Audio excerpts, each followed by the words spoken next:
Hey guys, it's Red Lightning and welcome to another episode of Life. Today's episode 14 and we should just get started.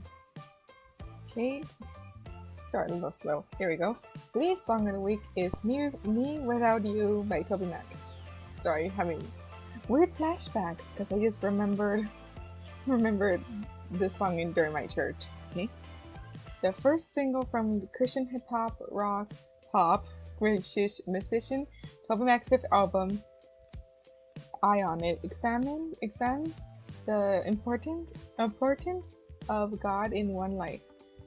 Toby penned the song from the perspective of the person that he might be without his faith.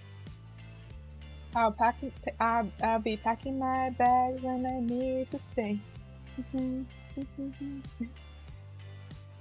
He admits in the song, I'll be chasing every breeze that blows my way. I'll be building my kingdom just to watch it fade away. It's true, it's me without you.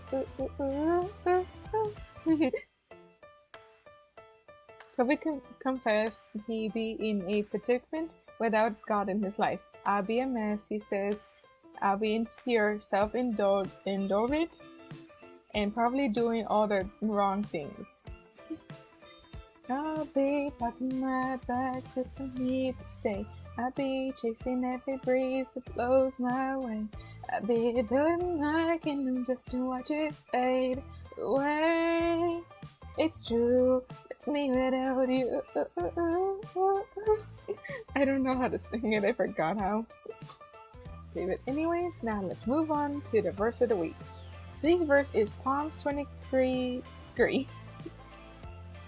He restores my strength. He lends me the right path to show that he is good. David credits the Lord, his shepherd, with refreshing his soul. In Bible times, if a sheep became injured, its shepherd would treat its wounds until it's in its good health. Return how often the Lord restores us to good spiritual health after the evil wound system has hurt us, or even more often when we have hurt ourselves.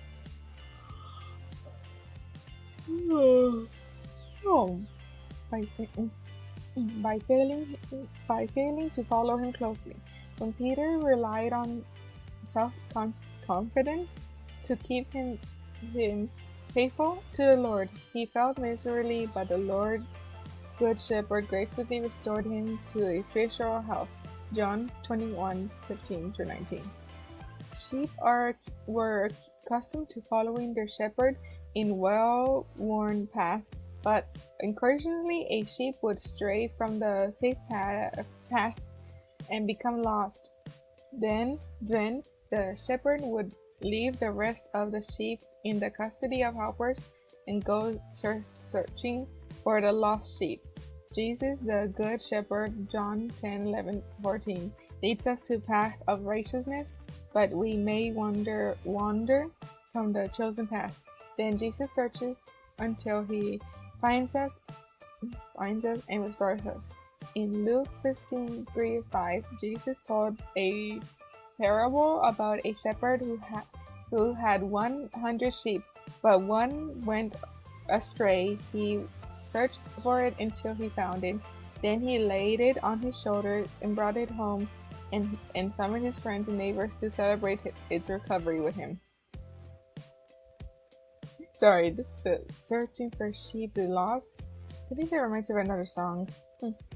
But anyways, I hope you got something from the verse of the week, and now let's move on to the childhood thing again.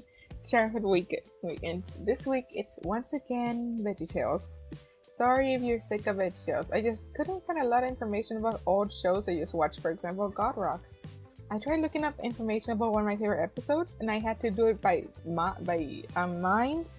from memory because I couldn't remember how to describe it. That's why I have like a list to read it after because I have terrible memory. So let's get started with the VeggieTales. Okay, today we'll be talking about VeggieTale, Larry Boy, and the Bad Apple. Archibald Asparagus as Alfred joins Bob the Tomato and Larry the Cucumber as Larry Boy. On the countertop, he and Larry Boy had received a text message from a kid from Stockbridge, Massachusetts, concerning one viewer struggles with temptation to play video games all day, pushing all the frail and helpless tomato out of the way. They present the story. As the story begins, Bumbleberg, I feel like watching this movie, to celebrate its 300th birthday, there is a concern, however, about a mysterious web that has appeared around the statue of Ayabarahai, I can't read this, Bumblebee in the town square, while the townspeople fret and prepare for the celebration. Larry Boy. Larry Boy is in the Larry Mobile on its way back to the Larry cave. He is eating the Reese's peanut butter cups. Now I'm hungry. Alfred, speaking through the vehicle monitor, reminds him that eating too much chocolate will make him ill and compromise his abilities as a superhero. Sorry, my laptop's... Okay, there we go. Back at the cave, Larry Boy becomes sick, and after he went to the bathroom, he lays down on the armchair, feeling tired, and he admits that he can't control his chocolate addiction and agrees to let Alfred help him. They begin to exercise regimen and aim to eliminate rather than eliminate the chocolate in his diet. Meanwhile, the Bad Apple is formulating a plan to derail the city celebration. Her strategy is to enslave everyone by their own personal temptations. Once they are incapacitated, she will be free to take over the city of Bumbleberg. She tasks Curly the Worm to identify the weaknesses of each of the city's most important citizens. Mayor Blueberry, reporter Petunia, and Larry Boy. Eliminating these three will cripple the city's leadership, communications, and law enforcement, she believes. She begins by paying a visit to Mayor Blueberry. Her weakness is vanity. Bad Apple preys on her weakness in convincing her that as a representation of Blueberg, it is her duty to look her best. She spins a web, a trap in which she claims there are countless beautiful things to improve the mayor's appearance. The mayor, hearing her vanity validated, steps into the trap. Next, she pays a visit to Petunia, whose weakness is video games. Petunia realizes her important role in keeping the city informed, but admits that she could use a break. Bad Apple spins another trap, this one containing a test version of the latest unreleased video game system. The temptation is too much unable to resist. Petunia steps into the trap and to play. The video game is Resentment and Light Circle from Tron. Okay, I don't know how to read that. Meanwhile, back at the Larry cave, Alfred has discovered that a mysterious web has been plagued before. He goes to the Historical Society to do some research on an old scratchy film reel. He discovers a scene from the distant past when an apple named Apply tried to ensnare settlers of the new town with diversions to at a damage called Apply. I think it's supposed to say Apple Funhouse. The people scoured the town suffered, falling under the spell of Emperor Abaya Bumblebee. Arrived in time to liberate the people, and the Emperor Apple was banished from Bumbleberg forever.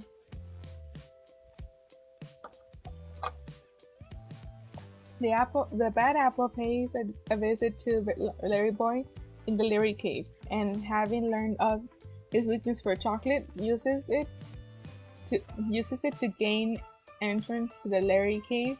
Little by little, she dampened his resolve until he falls into the trap. He falls into the trap designed specifically for him, while the bad apple tries to tempt Larry Boy into overindulging in chocolate. She wears a purple top hat and recites a poem like Willy Wonka with Larry in the chocolate room. She easily breaks Alfred from in front upon his return, ignoring him by the television in front of his favorite cartoon. With Monkeybird's leaders and heroes out of the way, the bad apple proceeds to the town square to fulfill her great uncle Apple. I can't say that name right. Destiny. She quickly sets up shop the new Apple Funhouse House 2.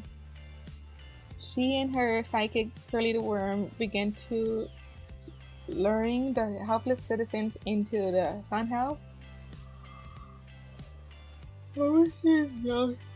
Oh, stop excitement.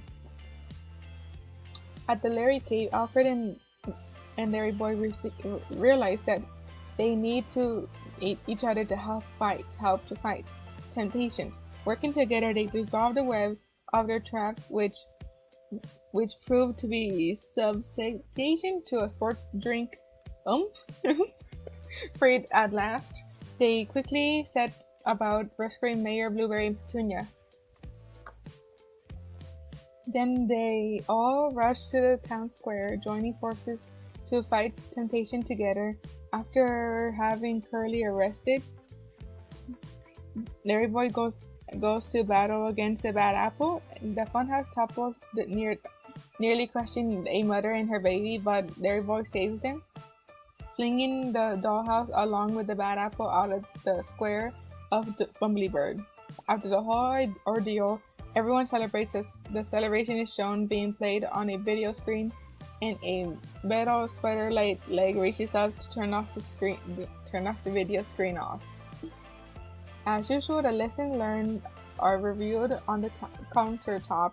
That giving in to temptation prevents us from being the people God wants us to be, and that we can't always fight temptation alone.